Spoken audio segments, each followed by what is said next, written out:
Hi everyone, and welcome back to the Smaller Waste for 2021 podcast. I'm Julia Schaefer. Hey, I'm really interested to know how you went with last week's task. Remember we talked about eco on the go and things you could put in your handbag or in the glove box of your car that would help you leave a lighter footprint on the planet and be prepared to not have to use single-use disposable items. I'm really keen to find out what you've introduced into your family's routine to kind of combat that environmental nightmare. So please leave a little message for me or PM me with your things that you've done, because I'm really interested to find out. Hey, in this week's episode, with the kids going back to school, I thought it'd be a great idea to talk about food waste. I remember my mum and dad had no tolerance for food waste or wasted food. Perhaps it was because they grew up in harder times when things were more scarce. They always insisted that we eat everything on our plate and that we tried new foods before we decided that we didn't like them. I also heard all about the people starving in China and Africa or whatever, and that they'd really appreciate that plate full of broccoli if I was to send it to them. I'm sure that you can agree with me, and you've probably had those little niggly times at your dining room table where you're trying to convince the children to eat everything on their plate so that nothing is wasted. So I really think that setting your children up with some facts about food waste may encourage them to even bring their scraps home from school so that they can be dealt with sustainably rather than putting them into the school waste bin. We can only hope, hey? And because you're listening, I'm thinking that you'd like to be aware of the facts too, because if you're armed with the facts, then you can make some changes in your everyday life. Believe me, it's encouraged me to stop and think and find an alternative before I just bin my food waste blindly. Here we go. In Australia, we're sending 5.3 million tonnes of food waste to landfill. It's hard to fathom without context, so how about this? In Australia each year, we're sending enough food waste to landfill that would fill 450,000 garbage trucks, which, if they were all placed end to end, would bridge the gap between Australia and New Zealand just over 3 times. Wow, that's incredible, isn't it? That's actually 220 kilos per person per year, which if we put all my family of 3 on the scales, it would be a little bit more than what we collectively weigh. Each year, each individual is sending to landfill food waste. 2.2 million tonnes of this is from commercial or industrial sources like cafes, fast food restaurants, food courts, supermarket waste, that sort of thing. That's an inexcusable amount of waste, I'm sure you'll agree, when so many people are living in poverty in the country and can't feed their families. Thank goodness for organisations like OzHarvest who collect donations of food from these sources and distribute them to the homeless or needy. Now you may well be thinking, what on earth is wrong with food going to landfill? Doesn't it just decompose over time? Surely if we send food waste to landfill, it breaks down, right? It's not like plastic that stays with us forever. Well, in reality, when food and organic waste hits landfill, it decomposes without oxygen. It's called anaerobic decomposition. And it produces methane, a greenhouse gas emission with over 20 times the global warming capacity of carbon dioxide.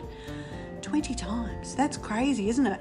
See, when we compost in our own backyard, the aerobic nature of the layers in the compost and turning the compost over incorporates air, allowing bacteria to decompose the materials without producing harmful gases.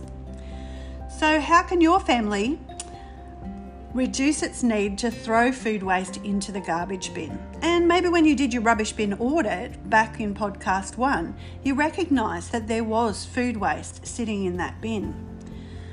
Well, I'm going to take a big leap at this point and say that most people are aware that they can use their leftovers to make a new meal. Okay, we do that. So we aren't going to talk about that. Also, last night's leftover barbecue chicken can become tomorrow night's chicken tacos, etc., etc. We know that. But there's some waste which we can't feed our family, like eggshells, coffee grounds, peelings, that sort of thing. So what can we do with that type of waste? Well, here are a few ideas for you. At our house, well, we have a tiny little apartment currently that we live in, I have a worm cafe on the balcony, which takes care of most of our food waste. Worms can be fed on peelings, ends, stalks, leaves of your fruit and veggies that you're preparing for your meal. They'll also consume paper. In fact, I've fed a whole Yellow Pages phone book to my worms over time. The kits start at around $60 and can be ordered online or picked up from Bunnings or your local hardware store, and then you need to buy worms to go in it. And they'll set you back about another $40 depending on where you buy them from. There are backyard worm producers, believe it or not, or you can go to Bunnings because they actually have live worms for sale as well. The setup is really easy, anyone can do it, and the worm farm's compact.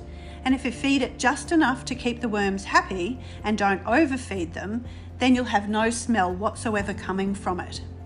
What's great about the worm farm is it's easy to send the kids out with their banana peel or their apple core to put it straight in the worm farm. The liquid that the worms produce is a rich form of fertiliser and needs to be watered down about 1:10 before going on to the garden.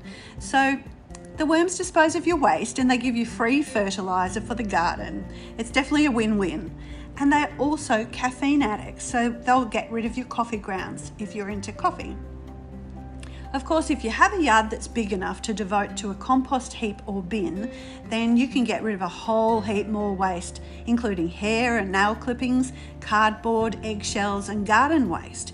There are all sorts of tumblers and compost bins that you can buy which might suit you, or you can simply construct a 3-sided box using old hardwood timber pallets and lining it with chicken wire. Use the method of layering green and brown waste and food and top it with a wet hessian sack or damp paper, and every so often give it a stir to incorporate air. It works so very well, you'll be amazed, and in the end you'll have rich compost to add to your garden beds and pots without having to go and buy it, which is awesome. Hey, in my ebook, Eats, Roots and Leaves, I talk about ways that you can grow an urban veggie garden from kitchen scraps. Perhaps you've read it. You can download it from Amazon or check out my blog for more ideas. But the basics are that you can grow anything from the seeds of a fruit or veggie that you've brought home from the store or market. Try choosing a fresh organic tomato from the market, slicing it into slices like you would if you were making a sandwich, and spread the slices on top of some potting mix in a garden bed or a pot. Then scatter a little bit more potting mix over the top and water well. Every second day or so, give it a light sprinkling of water to keep it damp, and in 10 to 14 days you'll have lots and lots of little tomato plants growing. You may have to thin them out as they get bigger, but you could transplant them into some pots that you can give away to friends and family. Another easy one that I've done in my small space is to cut the white ends off your shallots. You know that hairy end that we normally throw in the bin? You place them in a glass of water, well, a glass with a few centimetres of water in it, don't drown them, and leave them in a sunny spot in your house. And just watch, it's almost immediate that the ends start to sprout, giving you new plants. Once the plant in your glass of water is about 10 to 15 centimetres tall and there's adequate roots, then pop it into your garden. And from then on, you can harvest straight from the plant whenever you need spring onions. Fantastic idea. Saves you money too. I've had the greatest amount of success with growing pineapples too in my yard. Not now when we're in the apartment, but in the past when we had acreage. However, beware young urban gardener, the one thing that pineapple growing will teach you is patience. You chop the spiky top off your pineapple that you bought at the market or the supermarket, just as you would when you're preparing it for eating. And then select a spot in the garden or a large pot to put it in. And keep in mind that the plant, when it's grown, will be about 1.5 metres in diameter and quite spiky, so you don't want to place it close to paths or where people walk. And now here's the patience part. You have to wait and wait and wait some more. Approximately 2 years of waiting.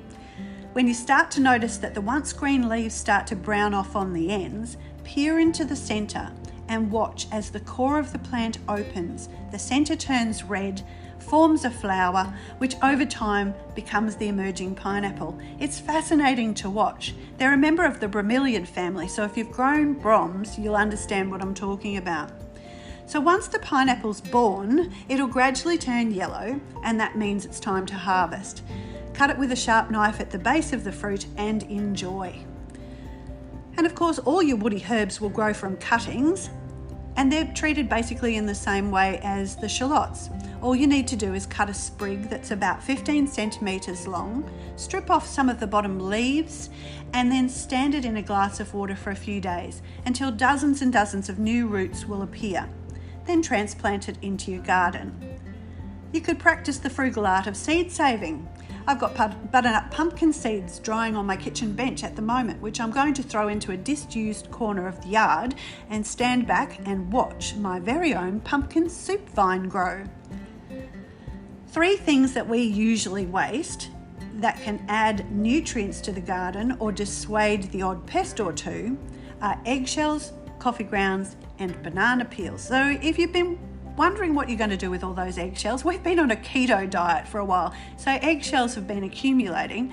I'm going to let you know what to do. Eggshells, once they've dried, so you leave them in an open container on the bench to dry, can be crushed in the food processor into a coarse powder and spread onto the garden. Slugs, snails, and soft-bodied insects hate the sharp edges as they crawl over them, so they'll leave you for greener pastures. You can add the crushed egg shells to your compost for added calcium and straight into the soil to help aeration.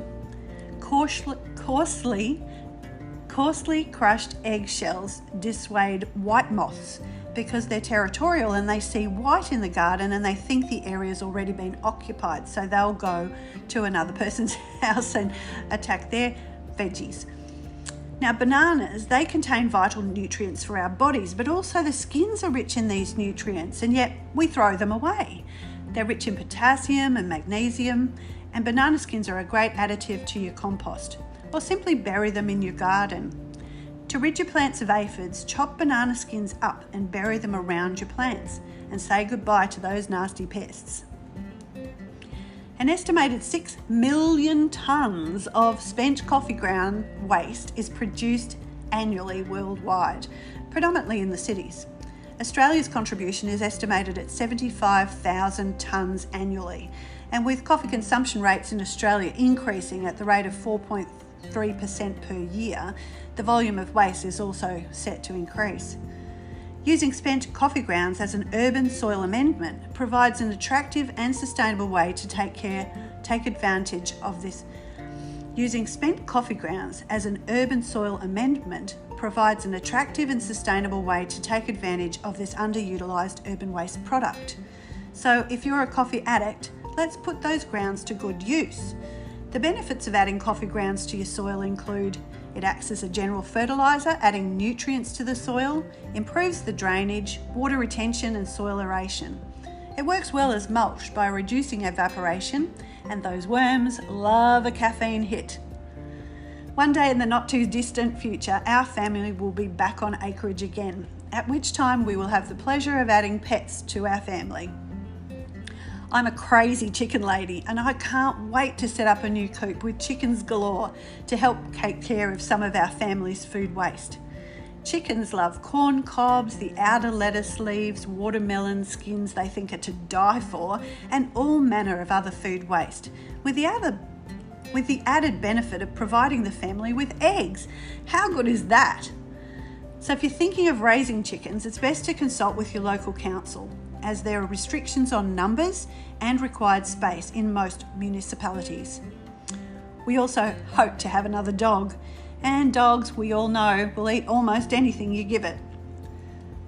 Now, for this week's task, I would love it if you could, as a family, decide which one of these things you're going to try in order to reduce sending food waste to landfill. Perhaps you'll grow a tomato tree from a sliced tomato, or pick up a worm farm, start a compost heap at home, or simply have a conversation about food waste with your kids to get them thinking less about the starving Africans and more about greenhouse gases. Whatever it is that you decide to do, please let me know. And as always, thanks for listening. If you'd like to hear more about how you can live a more sustainable life, check out Lighter Footprints on all my socials and the blog, www.lighterfootprints.com.au. Until next time, see you later.